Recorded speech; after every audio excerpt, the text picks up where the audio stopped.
The first thing I want to say about the Oscar II is the build quality is just incredible. Very exciting. The stainless steel finish looks great, very professional for your home, office, cafe. The steam wand is professional grade quality, and actually the tip on it is competition grade quality. It's the same one that I used competing in the US Barista Champs on the Victoria Arduino Black Eagle. It's going to give you great power.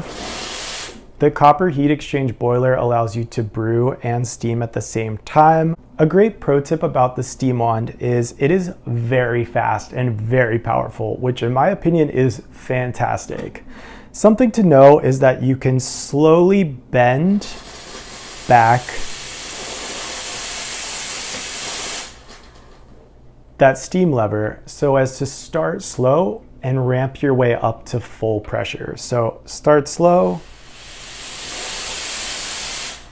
push back to ramp up to full pressure. Or if you're making something like a macchiato or a cappuccino, a smaller amount of milk, stay right here in that low pressure zone, and you may find that works better for you.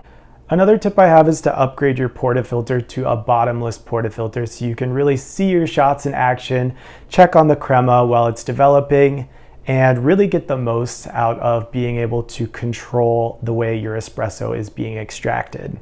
Place your cups on the top on the heat warmer to make sure there's the least amount of exchange when you're brewing into your cup. You want it to stay nice and warm so that when your espresso hits the cup, it isn't immediately cooled, because then the flavor will change before you are allowed to consume it, or before you want to introduce the milk for completing your beverage. Basically, what is good about keeping your cups on this heater is when you go to pull your espresso, it'll keep your espresso nice and warm. There won't be any significant changes in your flavor until you finish steaming your milk, and then you can introduce the milk, have a nice well-rounded beverage, and it won't get too cool too quickly before serving. Another pro tip is going to be making sure to remove your water reservoir, emptying it, reaching your hand inside there and cleaning it out just to get any muck out of there that occasionally will develop, aka lime scale. I have another video out for you if you want to descale your machine, but in between descalings, a simple cleaning will suffice.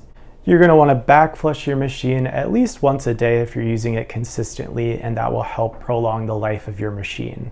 My last tip would be, when programming your single and double doses, would be to program for longer than you'd actually like the shot to extract, because personally I like to watch my shot and I know that a variety of factors will affect each shot differently: the atmospheric pressure of the day, the temperature, etc., etc. So program for a longer amount of time than you actually want. You press the control and you turn it off so that you can watch your shots in action and control when you want to stop your shot.